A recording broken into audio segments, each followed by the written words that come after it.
So in this video, I show you how to bend metal without a metal brake. And like I said, I don't have any fancy metal shaping tools. I have a plasma cutter, I have a nibbler, I have a welder, and some hand tools. That's pretty much it. Saws, a couple saws, death wheel, that kind of stuff. I don't have a metal shear, I don't have a metal brake, I don't have an English wheel, I don't have a planishing hammer, I don't have any of that stuff.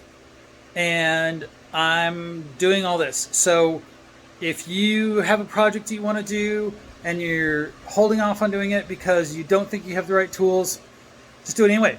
Use your brain, use your mind, and figure it out. Use your creativity.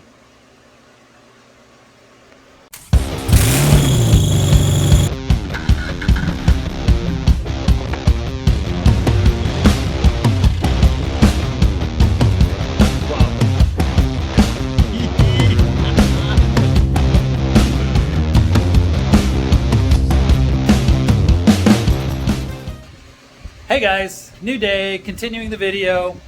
I saw in my Instagram post, a couple of you guys are asking, or somebody asked how I bent the metal for the tunnel. So let me flip this around and show you guys where we're at. I posted this on Instagram. Here is the passenger side of the tunnel. Here we are with this, right? It's pretty much tacked in. Just kind of stitch welded right now. I'm probably going to do full beads soon. I'm running low on gas, on welding gas, so I want to make sure I get everything tacked in before I start really kind of going to town. I know I got a little gap in here I got to figure out because it's a little too wide to weld. I got this gap which I could probably fill with just weld it. Fill the gaps, man. And then, so now here's the driver's side, right? And so like I said before, I've bolted the top and this side so that we can have access to the transmission. The linkage is on this side, and I think that with this off, you can get to the bell housing bolts, which will be nice. And then with this panel, you'll be able to get to the linkage pretty well. I'm not worried about, I was gonna make this piece and the piece on the other side like it bolt in, but I just changed my mind. I decided I'm gonna actually weld it in because you can get to the transmission mount bolts from the underneath of the car pretty easily. Not gonna worry about that. It's just kind of a pain in the butt to get these riv nuts in it because I'm just riv nutting it. And I'm gonna change. I'm not gonna use these Phillips head screws for the final. I'm gonna get some probably some hex head screws or something like that. That'll are less likely to strip and easier to take in and out. So this is the rest of the back.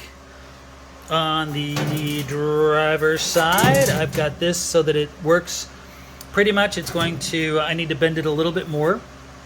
So it'll be bolted up here along this side with this one. I'll put something along here that can be bolted to. I'll weld that on. Right now I'm working on this piece right here. So that piece is this piece right here. And I need to put a little bit of a bend in it so that it will fit in that weird kind of spot. I have here's my cardboard-ish template, and basically it's gonna go like that, and there's gonna be a crease right there that'll go so it'll fit just like that, right? It'll kind of fit on the sides. That bottom, I know there's a gap there, but the piece of metal that I cut is a little bigger than this, so that gap won't be there. So right now, transferring this to piece of metal, the 16 gauge that I'm using for all the floorboard stuff and the tunnel stuff, just because it's nice and beefy, and I'll feel somewhat protected in case things go south. This is what I do. I got a piece of angle iron clamped to the table. I got the piece of metal clamped on top of it so I can kind of make a semi smooth crease. Now it doesn't have to be perfectly creased, and I'm not doing like a 90 degree, so it doesn't have to be perfect. Where is my bush basher? My basher. Where's my basher? Let me see here. Oh, there we go. There's my little friend. So I take my little friend here, and I'm gonna turn you guys around. This is gonna be a little hard with one hand, but then I take my little friend, and I just kind of like bash it down. So I get a little crease in it, like that. All right, and now let's go clamp it.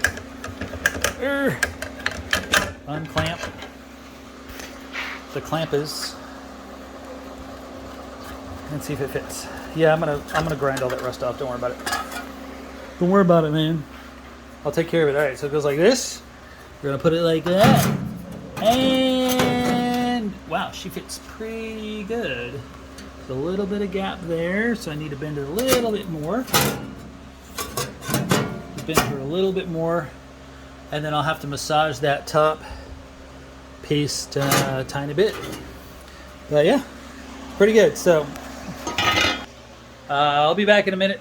So ready? I got the piece fit in. I'll turn around and show you how it looks here. Yeah, you can kind of see it there. There it is. It's all fit pretty good. You know, not bad. Now I'm gonna fire up the welder and tack it in, and it's gonna happen just like, let's see if I can do like the big time. There it is, all done. Well, not all done, but all tacked in. Yes, all tacked in. Now all I gotta do to finish this puppy is put this guy in here. Shape him up. Oop, let's go back here a little bit. Shape him up. Get bolts and rib nuts and stuff in him. Get him in there. Then I'm gonna start, I think, on the pedals and seat placements. Placement, seat brackets and placement. Pedals are going to be here in the steering column and stuff. So I'm gonna cut this out for the steering column and the pedal box to work.